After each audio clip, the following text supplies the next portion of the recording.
إن في خلق السماوات والأرض واختلاف الليل والنهار لآيات لأولي الألباب.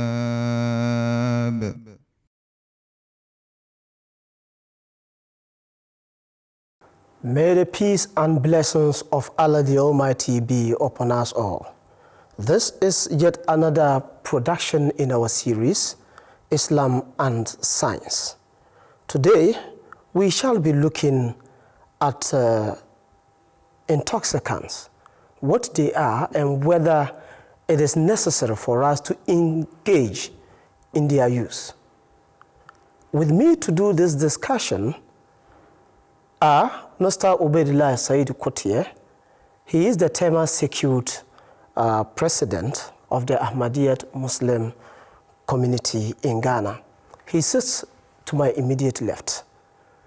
And then next to him is Madam Amatu Subur Osman. She's a regulatory officer of the Food and Drugs Authority. Gentleman and lady, you are welcome to the program. Thank you. Very good. Without wasting much time, what do we mean when we say something is an intoxicant?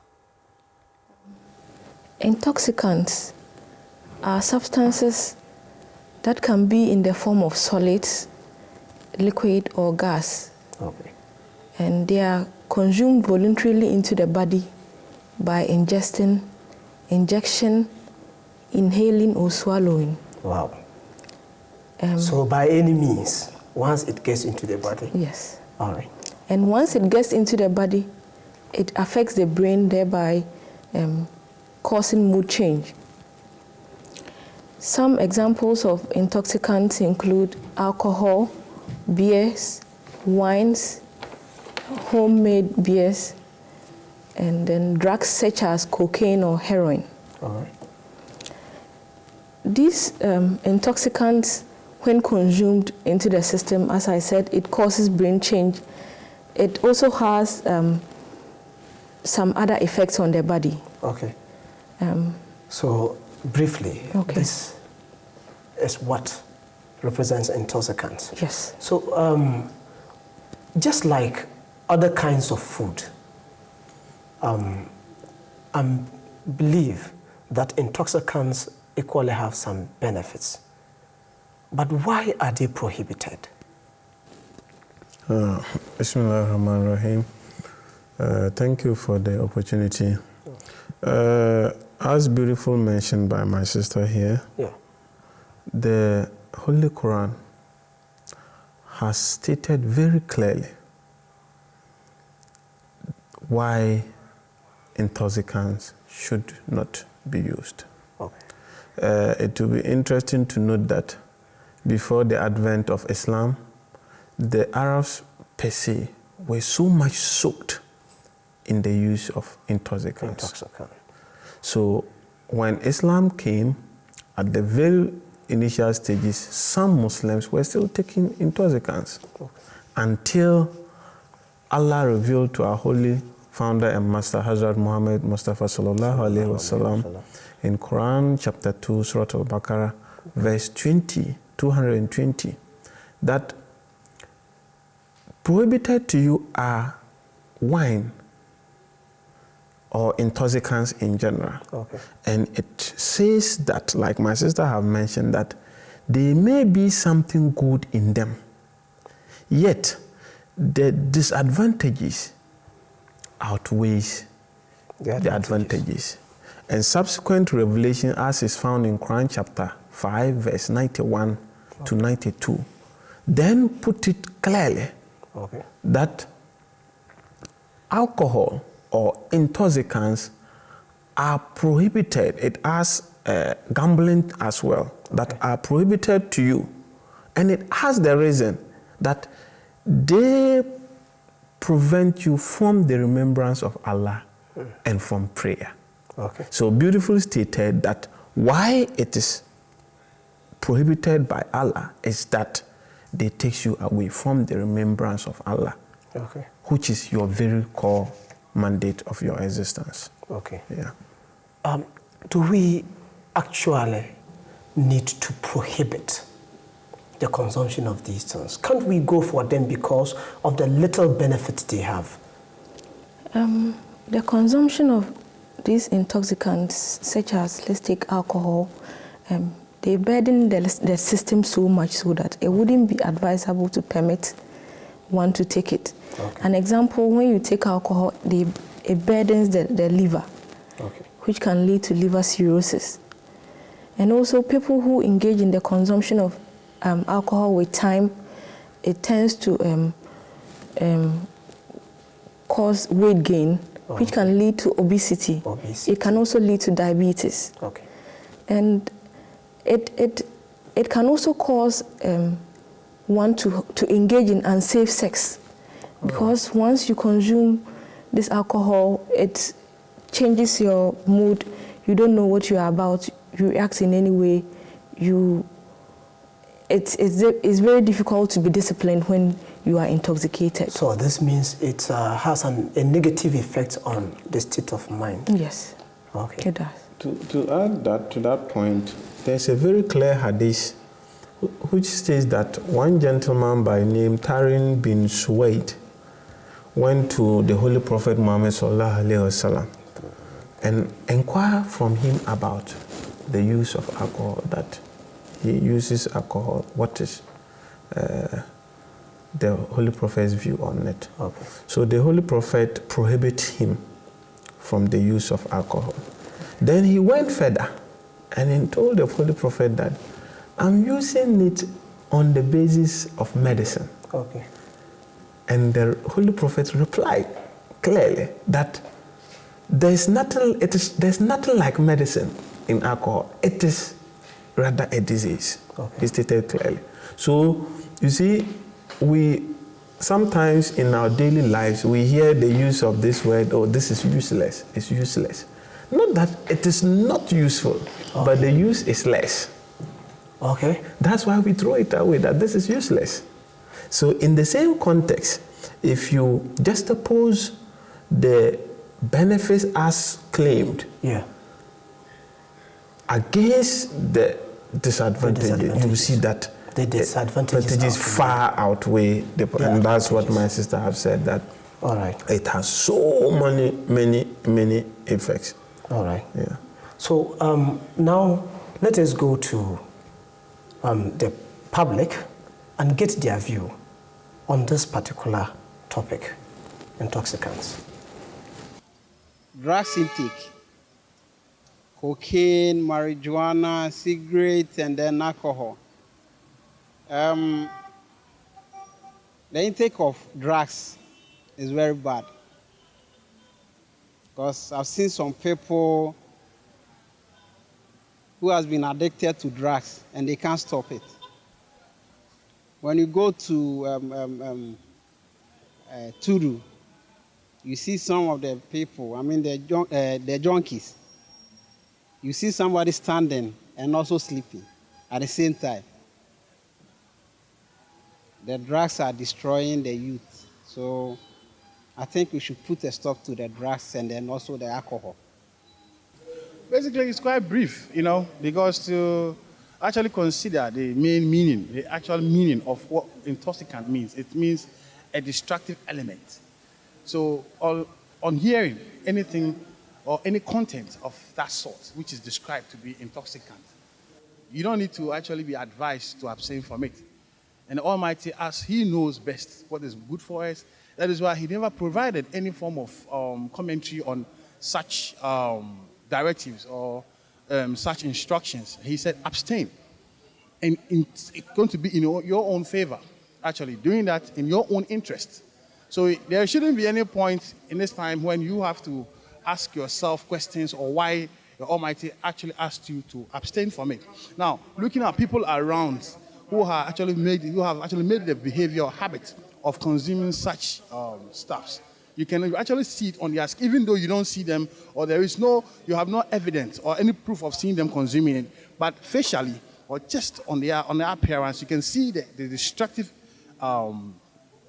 the distraction is causing to them, even from their physical appearance. Science has proven that all forms of food we take have little forms of alcohol in them. Hence, no need for a human being to specifically go in and take in alcohol, all in the name of getting intoxicated. In the first place, it's not good for your health. The second place, it's haram. That's what I know. Okay, well, welcome back. As expressed by members of the public, some are saying that any food at all that we take, whatever it is, there's a bit of alcohol in it, and hence there is no need for us to consume alcohol. There are some of us, when we take certain kinds of food that we do not regard as alcoholic, but a bit of alcohol that is in there sometimes can cause some people to lose their minds or to get intoxicated. Such foods, can we regard them as intoxicants? Very interesting there. I will say something briefly before I come to the exact point. The Quran, of all the things it forbade us from eating, apart from alcohol, caveat is given for some of them. For instance, the Quran have prohibited us from the eating of pork, animal that dies, strangled food, animal that is killed by strangling. To death. But it says, he who is driven by necessity and not act of wantonness, permission is given to you to eat for sustenance. Okay. But when it comes to alcohol, there is no caveat. Okay. And the Holy Prophet Muhammad is reported to have said that any substance that causes a person to lose his state of mind when consumed in a large scale, even a minute of that substance should be avoided. So it tells us, therefore, that if there is something, because in the first place, I do not believe that every food we eat contains some amount of alcohol. Okay. I do not believe that stance. Maybe we need an expert opinion on that. But what I have quoted from the Quran and from the Holy Prophet Muhammad sallallahu alaihi wasallam, it tells us that if there is anything to you that causes you to lose your state of mind, avoid the minutest of it. So there is no caveat when it comes to alcohol. And indeed, the hadith, one hadith says that alcohol is the mother of all evils. Like maybe if we go detailed to see by research magazines and publications, crime rate, even suicide, most of the people who commit suicide were intoxicated. Okay. Rape, American Science Journal will tell you that about 60% of the people who have done rape or incest were drunk or were intoxicated. Yeah. So it then buttresses the Islamic standpoint that any minutest of a substance, so if it is a milligram of cocaine that will get you intoxicated, avoid it entirely. Wow. So, Madam, he mentioned that he disagrees with the public position that all food, types of food contain a measurement, a bit of alcohol in it. How true is that? Foods, or should I say, once you consume a food and then it changes your mood, it can be classified as an intoxicant. And then foods, when taken in their natural states, may not cause this effect as in changing of our mood, compared to taking them probably in their fermented states. So once you take this food and you realize that you take probably fermented foods, which changes your state of mind, you could avoid it to prevent you from being intoxicated. Okay.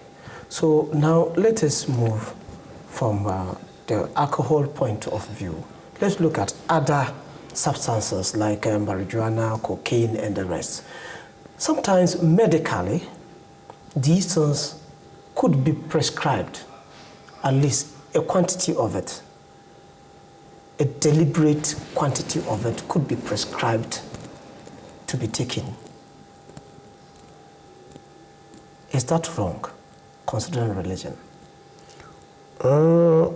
You will agree with me that even the very things that are permissible to be eaten, a measure has to be maintained.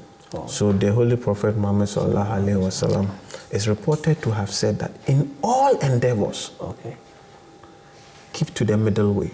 So why is that necessary? Because there has to be a balance. But even very water, which is a basic requirement for life, water kills people when it exceeds the limit. So yes, when prescriptions are made, I have even read that even paracetamol, when taken in a certain quantity, can cause death within a short time. So it tells you that the thing that even may not considered as intoxicants, the measure needs to be contained. And therefore, those kind of things, when prescribed by any physician for any purposes, that measure has to be maintained. Should be maintained. All right. Your last word. In conclusion, I would like to say that to viewers out there, that if you have a family member or you know a friend who is into intoxicants, you shouldn't shun them. You should show them love, support them, and then help them get rehabilitated. Okay. All right. Is that saying? Like I said, intoxicants, there's no caveat for them. Okay.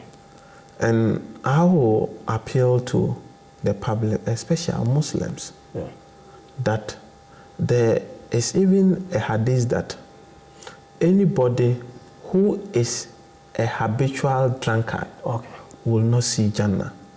Wow.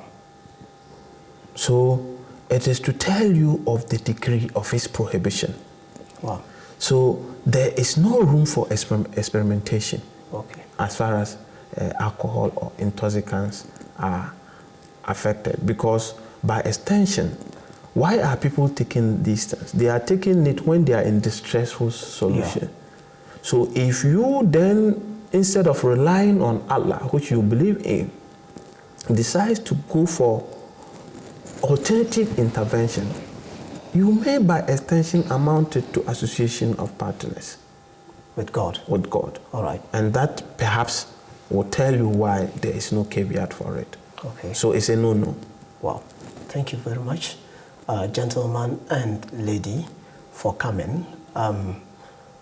Mr. Said Ubaidullah Kutia is the Temasecute president of the Ahmadiyyat Muslim community here in Ghana, and Madam Amatu Subur Osman is a regulatory officer of the Food and Drugs Authority. Thank you, ladies and gentlemen, for coming. And viewers, this is all time will allow.